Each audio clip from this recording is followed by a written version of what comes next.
Bonsoir à toutes et à tous, soyez les bienvenus sur Monaco Info. Nous sommes le lundi 12 juin, voici le sommaire de ce journal. Nous recevrons deux invités, la présidente de l'Association des commerçants du Rocher. Nous verrons avec elle l'impact économique des manifestations de ces derniers mois, que ce soit le Grand Prix, le Centenaire Régnier 3 ou encore la 4e rencontre des sites historiques de ce week-end. Deuxième invité, le directeur technique de l'équipe de rugby à 7 de Monaco. La Principauté est vice-championne d'Europe après le tournoi qui vient de se dérouler à Belgrade. En termes de reportage, nous reviendrons sur la Monaco Ocean Protection Challenge, une compétition au service des océans. Dans l'univers des mangas, la sortie du tome 10 de Blitz. À cette occasion, son créateur Cédric Biscay était en séance de dédicace à la Fnac. Nous allons philosopher ces prochains jours avec l'épreuve du bac ce mercredi, mais également avec la semaine Philo Monaco. L'occasion d'aller à la rencontre des Monégasques pour savoir ce qu'ils ont gardé de leur cours de philo. Et enfin, retour sur le concert de l'Orchestre Philharmonique de Monte-Carlo de ce dimanche. Au programme, deux œuvres monumentales, la 2e symphonie de Shostakovich et le concerto pour violon numéro 1 de Beethoven. Après un week-end festif sur le Rocher avec la présence de nombreux représentants de sites historiques Grimaldi de Monaco, le prince Albert II était aujourd'hui à Villeneuve-Loubet pour officialiser l'appartenance de cette ville à ce réseau de communes partageant des liens historiques avec la principauté. Le souverain y a passé la journée. Reportage de Patricia Navarro et Lionel Bernardi. Le réseau site historique Grimaldi de Monaco compte une nouvelle commune, Villeneuve-Loubet. Ses 16 000 habitants partagent un héritage historique important avec la principauté, des liens qui remontent au XIVe siècle, une illustration de plus de l'étendue de la présence des ancêtres du prince Albert II en France et en Italie. C'est extraordinaire de voir à quel point mes ancêtres ont eu des liens et une influence sur toute cette région, mais aussi bien au-delà, au travers, bien sûr, vous le savez, de différentes alliances. Mais c'est aussi valoriser les patrimoines de ces communes, de les porter, de créer des échanges et de créer un espace où, tout en célébrant le passé, on peut envisager aussi l'avenir. La présence des Grimaldi à Villeneuve-Loubet s'est matérialisée par le contrôle de la forteresse de la ville à partir de 1312 et pendant près d'un siècle.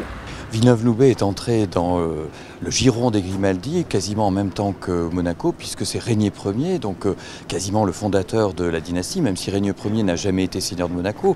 C'était un oncle de Malizia qui a été investi de la charge de castellan, c'est-à-dire de gouverneur de la forteresse de Villeneuve. Il y a eu des périodes où ils ont été obligés de rendre la forteresse, mais effectivement, finalement, c'est durant un siècle quasiment que les Grimaldi ont possédé cette forteresse, l'ont tenue pour le comté de Provence. Et aujourd'hui, il existe une volonté commune de perpétuer ces liens pour le maire de Villeneuve-Loubet, le modèle monégasque étant un exemple à suivre en termes de développement économique raisonné et l'appartenance au réseau Grimaldi représentant pour lui une fierté autant qu'un atout. On a beaucoup de respect pour son Altesse et je pense qu'il est assez exemplaire dans ce qu'il incarne et ce que l'État de Monaco est. Et par ailleurs, nous rattacher par l'histoire, recréer ainsi des liens amicaux sont pour nous effectivement une excellente chose. Auguste Escoffier, figure emblématique de l'histoire de Villeneuve-Loubet, a lui aussi été un trait d'union entre sa ville de naissance et Monaco, où il a élaboré les canons gastronomiques des palaces modernes avant de décéder en principauté. Et c'est au château de Vaugrenier que le prince Albert II a achevé sa visite d'une journée, un château où il a rencontré une parente éloignée, la propriétaire des lieux ayant en effet découvert, elle aussi, dans son arbre généalogique, des liens de parenté avec la famille Grimaldi. Vendredi dernier, s'est clôturée la 6e édition du Monaco Ocean Protection Challenge au musée océanographique. La compétition a pour objectif de donner aux étudiants et entrepreneurs la possibilité de mettre leurs compétences professionnelles, leur créativité et leur engagement au service des océans. Anaïs Rihu était présente à la grande finale qui a récompensé les meilleurs projets de l'année. 47 projets, 23 universités et 12 pays participants. Les étudiants et jeunes entrepreneurs engagés dans le Monaco Ocean Protection Challenge travaillent depuis le mois de janvier sur des mesures visant à protéger et préserver l'océan. Pour la grande finale de cette 6e édition, 6 projets ont été sélectionnés pour s'affronter dans les catégories start-up et étudiants, ainsi que le prix du jury en bonus. C'est vrai que le niveau augmente particulièrement au niveau des étudiants et on en est très content parce que c'est un petit peu notre DNA aujourd'hui, c'est de mettre en valeur cette innovation qui peut partir du monde étudiant avec cette combinaison business school, école de communication, école d'ingénieurs. Les étudiants, on va les accompagner dans la création concrète de leur entreprise en leur présentant des incubateurs, en leur présentant des cabinets conseils ou des banquiers qui vont pouvoir les accompagner dans la réalisation de leurs projets. En ce qui concerne les startups, elles sont déjà créées et elles sont plutôt à la recherche de fonds. Donc nous avons un partenaire qui va les accompagner dans un programme d'accélération. Donc ça veut dire qu'il va les mettre en ligne ou en contact avec des investisseurs. Les 6 groupes finalistes ont été invités à présenter et défendre leurs projets sur la grande scène de la salle de conférence du musée océanographique afin de convaincre les membres du jury de la viabilité de leurs concepts et modèles économiques. L'école développe des trimestres avec des élèves sur les robots sous-marins et ils se sont rendus compte qu'ils allaient avoir besoin d'un bras robotisé à accrocher au robot pour collecter des échantillons dans l'eau et qu'en fait il n'y en avait pas qui correspondaient à leurs besoins, c'est-à-dire des bras flexibles qui peuvent bouger en 3D avec une pince au bout qui n'endommage pas l'échantillon. Le concours étant organisé en partenariat avec l'IUM, Monaco Impact, l'Institut océanographique et la Fondation Prince Albert II, le souverain a fait l'honneur de sa présence pour la remise des prix aux gagnants. Nous parlions précédemment du week-end festif sur le Rocher avec la 4e rencontre des sites historiques Grimaldi. Vous y avez peut-être d'ailleurs fait un tour et goûté les spécialités de différentes régions présentes. Mais est-ce que ça a fait marcher le commerce local? Avec nous ce soir, la présidente de l'Association des commerçants du Rocher, Alexandra Rinaldi, bonsoir. Bonsoir. Ça bouge ces temps-ci sur le Rocher avec de belles animations, notamment le coup d'envoi du centenaire de la naissance du prince Régnier III le 31 mai dernier, mais aussi le rassemblement des fièvres Grimaldi ce week-end. Est-ce que ça bouge également du côté des commerçants? Est-ce que vous sentez cette émulation? On a énormément de monde au niveau du commerce cette année sur Monaco-Ville. Je pense qu'on est parti sur une très très bonne saison. Après, les événements comme le centenaire et les fiefs nous ont permis de faire connaître les boutiques qui ne sont pas des boutiques de souvenirs. Et on a eu des nouveaux clients et ça c'est super bien. On remercie la famille princière et toutes les institutions de nous permettre de recevoir des manifestations de qualité comme ceci sur Monaco-Ville. Il y a eu une période difficile pour les commerçants du Rocher, la crise sanitaire. C'est fini, c'est une histoire ancienne? Aujourd'hui, je pense que j'en ai encore quelques-uns qui sont en train de finir de payer leur retard de loyer. Mais oui, entre la saison de l'année dernière et celle à venir, on devrait pouvoir dire on oublie le Covid, en espérant que ça ne revienne jamais. Quel a été le bilan concernant notamment les compétitions automobiles, autrement dit le e-prix et la F1? Ce sont des périodes qui vous amènent du monde ou pas? Pas du tout. On a beaucoup trop de barrières, d'impossibilité de venir à Monaco-Ville. Donc pour nous, le Grand Prix, c'est vraiment les deux Grands Prix cette année, c'est vraiment pas bon. Et pourtant, on a essayé de rester plus tard pour voir si les gens montaient après, on a essayé de faire différentes choses, mais c'est pas pour nous. Quelle est la clientèle, en règle générale, qui monte sur le Rocher? C'est une clientèle uniquement composée de touristes, qui était beaucoup le cas auparavant, ou ça a changé? Parce que les boutiques aussi ont changé. Ben, je pense que le fait des changements de boutique, ça nous permet justement d'avoir une clientèle qui va manger au restaurant et qui va profiter d'acheter ses vêtements, d'aller aux pierres, d'aller différemment. On a des nouvelles boutiques qui arrivent. On en a encore 2 qui sont prévues fin de mois de juin, donc c'est très bien. On voit la différence, effectivement, oui, entre le Rocher d'il y a, je sais pas, une dizaine d'années et le Rocher d'aujourd'hui.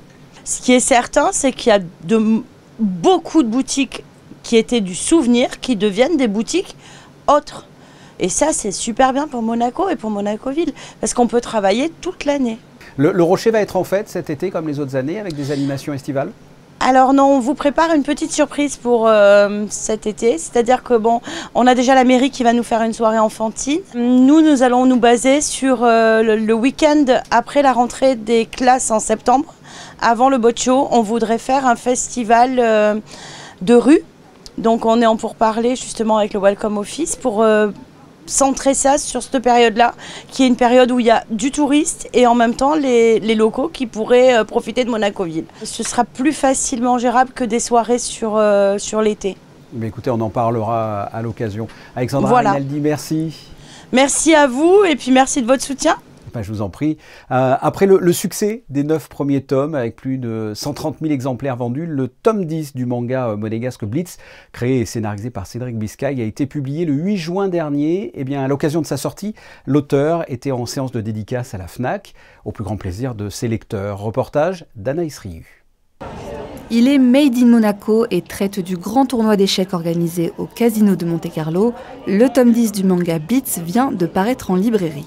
Pour l'occasion et de toute évidence, son créateur et scénariste Cédric Biscay a débuté sa tournée de dédicace en Principauté, où est né le projet. C'est un petit peu la fin d'un premier arc, hein, ce tome 10. On est à la fin des qualifications pour le grand tournoi d'échecs qui va avoir lieu à Monaco au Casino, hein, comme on le sait depuis l'origine. Et donc du coup, on va enfin savoir qui va être qualifié. Et ce qui est cool, c'est que voilà, ce tome 10 marque finalement le tout début de la prochaine aventure monégasque. Ce matin, j'ai eu la chance de pouvoir donner Blitz à Roger Federer, donc je suis super content parce que je suis un grand fan de Roger. Il a été ravi du petit cadeau, en plus il y a les enfants, donc je pense que ça va être très sympa pour lui, pour sa petite aventure monégasque.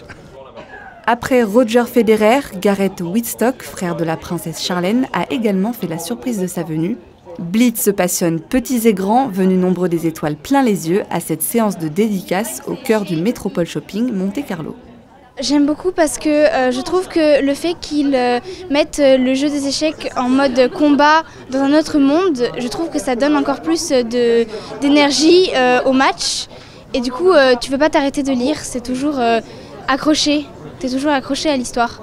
Je trouve que c'est très bien. Cette nouvelle édition marque un tournant dans la série. Vous saurez enfin si Tom, Harmony et Karl parviendront à se qualifier pour la phase finale du Monaco Chess Grand Prix. La réponse donc dans le tome 10 de Blitz qui est déjà sorti. La philosophie sera au cœur des conversations et des débats cette semaine. Tout d'abord avec les élèves de terminale. Ils passent l'épreuve de philo ce mercredi, mais aussi parce que les rencontres philosophiques de Monaco organisent la semaine Philo Monaco en ce moment du 12 au 18 juin avec de nombreux rendez-vous. Je vous invite d'ailleurs à vous diriger vers leur site pour tout découvrir. Eh bien, Justin Adel est allé à votre rencontre pour connaître les souvenirs que vous avez gardés de vos cours de philo. La philo, c'est loin, ça remonte à plus de 25 ans. J'étais au lycée de Monaco et je crois qu'un des meilleurs souvenirs, c'était le professeur Monsieur Neveu. C'est vraiment principalement ma professeure qui m'a marqué, puisqu'elle était réellement passionnée, on sentait la passion quand elle nous parlait, quand elle nous racontait. J'étais en classe terminale à Monacoville. Et mon écrivain favori, c'est Albert Camus, et ça demeure aujourd'hui parce qu'il est de plus en plus d'actualité. Je vous donne un rendez-vous avec les matinales au marché de la Condamine dans le cadre de la semaine philo proposée par les rencontres philosophiques, la mairie et Monaco Info. Avec différentes thématiques et invités, vous pourrez même y participer activement au micro de Sandrine Nègre qui animera les débats. C'est à 9 h de mardi à vendredi sur place et diffusé le soir à 21 h sur Monaco Info et rediffusé le lendemain à 10 h et 15 h. Ils sont vice-champions d'Europe, les représentants monégasques de rugby à 7, après le tournoi qui s'est déroulé ce week-end à Belgrade. Et nous sommes avec le directeur technique de la Fédération monégasque de rugby, Nicolas Bonnet. Bonsoir. Bonsoir. Quel est, pour commencer, votre ressenti? C'est de la satisfaction, de la frustration par rapport à cette finale? Un peu des deux. Parce que je pense qu'il y avait le moyen de ramener le titre, mais un soulagement aussi d'être dans les finalistes pour monter de division pour l'année prochaine avec cette équipe nationale. C'est-à-dire qu'avec ces résultats, on monte de division, c'est ça? Voilà, on passe en niveau trophy. C'est la deuxième division européenne avec des grosses équipes. Donc ça va être le début des soucis à partir de demain, on va dire. Parce qu'il va falloir bien se préparer parce qu'il y a une grosse marche entre les deux divisions. D'accord, ça va envoyer des caramels, c'est ça? Oui, surtout physiquement, il y a un gros gap. On va essayer de combler avec nos petits monégasques. Comment s'est passé le tournoi? Parce qu'avant d'arriver en finale face à la Turquie, il y a eu quand même plusieurs rencontres. Oui, on restait sur une petite déception au jeu des petits états à Malte. Vous avez fini quatrième? Avoir ramené le quatrième, pas la médaille, un peu frustré. Je pense que ça nous a servi ce week-end avec un groupe qui a été un petit peu renouvelé, mais sans trop. Et les matchs se sont plutôt bien passés. Et on a essayé de faire jouer tout le monde aussi. On a eu sur le quatrième match, on a pu faire tourner un petit peu. Donc tout le monde a eu le temps de jeu avec une demi-finale très aboutie contre l'Autriche et quelques regrets, notamment en défense contre la Turquie. Justement, parlez-moi de cette rencontre, hein. Vous la perdez 14-12, ça a été très serré, hein? Très serré et malheureusement 2 essais partout et une transformation de différence à la fin, mais qui était très difficile en bord de touche. Parlez-nous de vos joueurs, qu'est-ce que vous avez envie de leur dire là aujourd'hui? Bravo quand même pour la saison, parce qu'il y en a qui ont aussi gagné le tournoi de Melrose avec les Impies. Donc c'est une saison qui n'est pas finie, puisqu'il y aura encore le tournoi de Dubaï en décembre pour certains d'entre eux.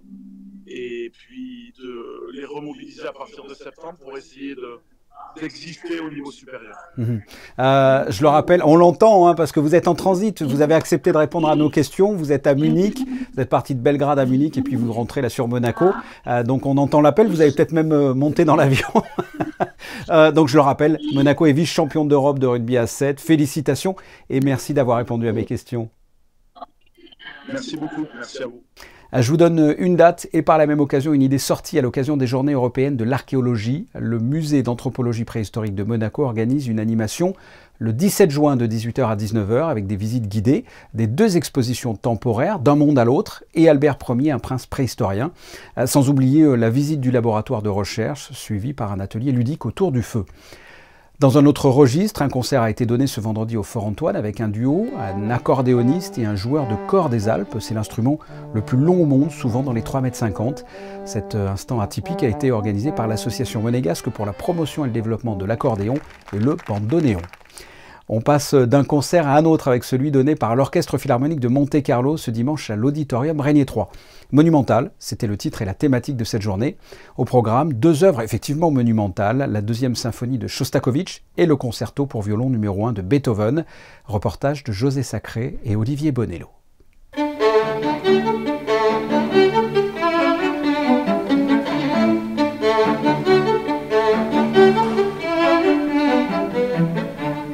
Soliste prodigieux, le violoniste Sergueï Khatchatrian a offert au public dans l'auditorium Régnier 3 dimanche 11 juin une interprétation magistrale et sensible du concerto pour violon de Beethoven. Le public a adoré. C'est la virtuosité à l'état pur et je trouvais qu'il avait une sensibilité vraiment très profonde tout en étant sobre à la fois. J'ai trouvé ça magnifique, c'était émouvant et j'ai trouvé qu'il y mettait tout son cœur quand même. C'était très très bien.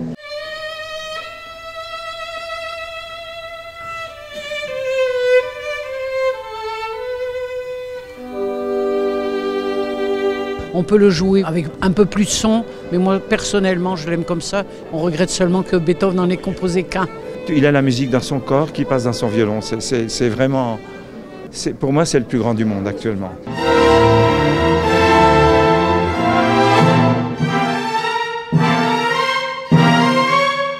En deuxième partie du concert, le maestro Juraj Valkua a dirigé l'Orchestre Philharmonique de Monte-Carlo dans la symphonie numéro 10 de Shostakovich. Shostakovich, dont on a dit quelquefois qu'il était un Beethoven russe du XXe siècle.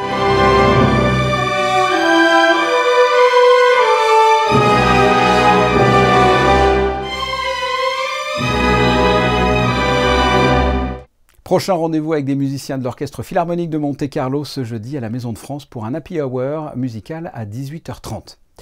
Le point sur vos prévisions météo avec Frédéric Hélion. Quel temps fera-t-il mardi, Frédéric? Fini le soleil, Fabien, le temps va se dégrader mardi avec un ciel couvert le matin, puis des orages sont attendus toute l'après-midi.